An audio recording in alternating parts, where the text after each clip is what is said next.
Welcome all of you.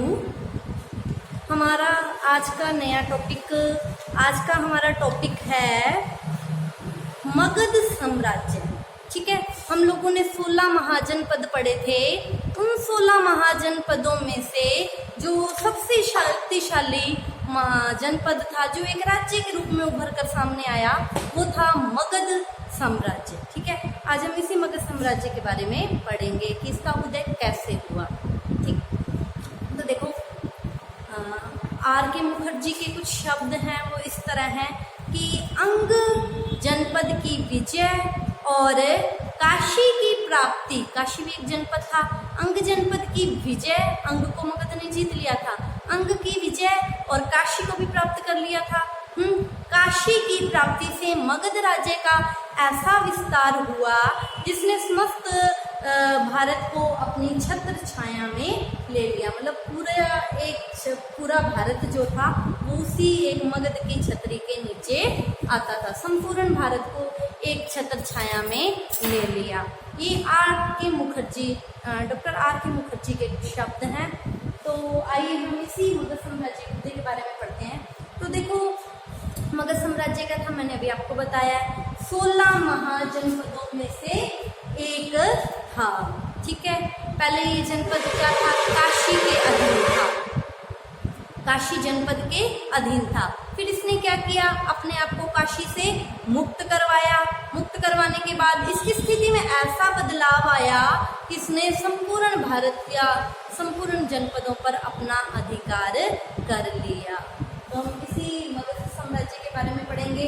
तो ये मगध साम्राज्य की अगर हम बात करते हैं तो आधुनिक पटना और गया के बीच में ये जनपद स्थित था और इसकी राजधानी गिरिब्रज इसकी राजधानी थी। राजगृह या गिरिब्रज भी कह सकते हैं, इसकी राजधानी थी। ठीक है, गिरिब्रज, राजगृह या कुशागरपुर इसकी राजधानी थी। और यहाँ पर सर्वप्रथम जिस राजा ने राजवंश की नींव डाली थी वो राजा थे ब्रह्मदत्त। ब्रह्मदत्त ने यहाँ पर सबसे पहले राज्य की नींव डाली थी। ठीक है, अगर हम इस जनपद की बात करते हैं तो इस जनपद के पश्चिम में गंगा, ठीक है, वह सोन नदी है। ठीक है, और इसके अगर दक्षिण की बात करते हैं तो दक्षिण में विंध्या पर्वत है और इसके पूर्व में चंपा नदी बहती है। देखो, फिर से रिपीट करती हूँ, इस जनपद के पश्चिम में गंगा और सोन नदी, ठीक है, और दक्षिण में विंध्या पर्वत और इसके पूर्व में चंपा नदी बहती है। ठीक है, तो ये इसकी कुछ स्थिति है कि इसके आसपास क्या है। अब बात आती है कि मगध जो एक जनपद था, ये एक राज्य बना, तो राज्य के रूप में इसका उत्कर्ष कैसे हुआ? क्या कारण थे कि क्या परिस्थितियां थी कि एक राज्य के रूप में उभर कर सामने आया? तो देखो, पहला कारण माना जाता है मगध की जो भौगोलिक स्थिति है। मगध का जो भूगोल है वो भी इसको एक राज्य के रूप में प्रतिष्ठा दिलाने में सहायक हुआ।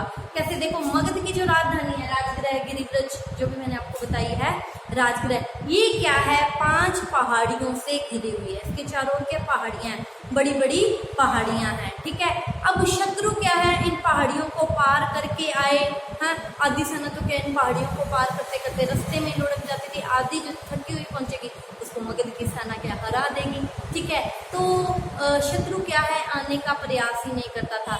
यहाँ की जो राजधानी है राजगृह या गिरिब्रज, ये 5 पहाड़ियों से घिरी हुई थी। यहाँ शत्रु का पहुंचना क्या था? कठिन था। अतः इसका जो भूगोल था, चारों ओर का जो आवरण था या वातावरण था, उसने भी इसको सुरक्षित बना रखा था। भूगोल ही चारों ओर का, चारों पहाड़ियां आवरण दे रखा था। एक दूसरा कारण माना जाता है हाथियों की उपलब्धता। देखो, हाथियों की उपलब्धता से तात्पर्य है मगध के समीप क्या थे? वन थे। ठीक है, और वनों से में क्या है? हाथी पाए जाते थे। इस कारण हाथियों की उपलब्धता, जो सेना, हाथी क्या थे? सेना का एक महत्वपूर्ण अंग मानी जाती थी। ठीक है, इसी कारण भी मगध के सम्राट शक्तिशाली हो गए और मगध एक राज्य के रूप में उभर कर सामने आए। ठीक है, तीसरा कारण माना जाता है मगध की उर्वरा क्षमता। मगध की जो भूमि है उसकी जो उपजाऊ क्षमता अधिक थी, उर्वरक थी भूमि, ठीक है। तो धनधनाट फसल काफ़ी होती थी, किसान प्रसन्न थे और वो राजा को अच्छा कर देते थे। अच्छा कर मिलने से राजा ने एक विशाल सेना बनाई, ठीक है। और इसी विशाल सेना के कारण मगध का एक राज्य के रूप में उत्कर्ष हो गया। क्यों? क्योंकि राजतंत्र था। राजतंत्र राजा पर डिपेंड करता है और राजा सेना पर, ठीक है। और कर मिलने लग गया तो सेना अच्छी तैयार हो गई और जिससे मगध एक राज्य के रूप में उत्कर्ष सामने आया, ठीक है। अगला कारण माना जाता है लोहे की खान। देखो, मगध के जो समीपवर्ती क्षेत्र था यहाँ पर क्या थी, लोहे की खानें मिल गई, ठीक है। सौभाग्य कह सकते हैं मगध का हम। लोहे की खानें मिल जाने के कारण मगध के लोगों को इन लोहों की खानों से एक तो हथियार बनाने में सफलता मिली और दूसरी ओर नए नए इन लोहे से उद्योग धंधे स्थापित किए गए हैं, जिससे मगध का व्यापार दिन दुगना रात चुगना हो गया।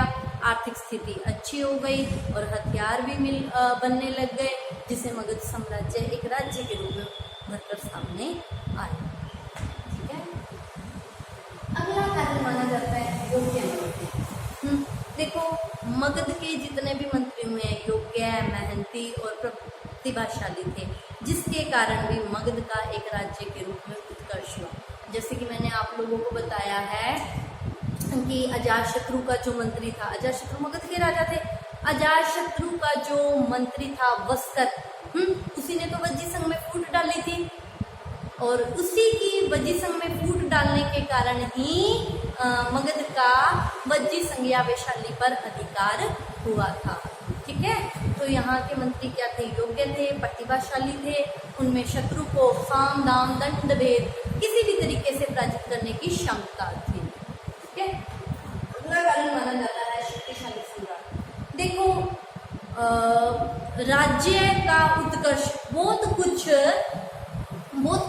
राजा की योग्यता पर निर्भर करता है और मगध में जितने भी यहाँ के सम्राट हुए हैं ये योग्य सेनापति, योग्य शासक, पराक्रम के धनी थे और इसी उनकी राजाओं की योग्यता ने मगध को एक राज्य के रूप में उभर कर लाने में सहयोग दिया।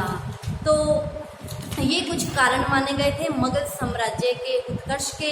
अब हम कल के टॉपिक में पढ़ेंगे कि कौन कौन से वंश आए, कौन कौन से राजा आए, है ना, जिन्होंने मगध को एक साम्राज्य के रूप में प्रतिष्ठा दिलवाई। तो आज की क्लास में इतना ही। आप इसका स्क्रीनशॉट ले लीजिए। Thank you all of you.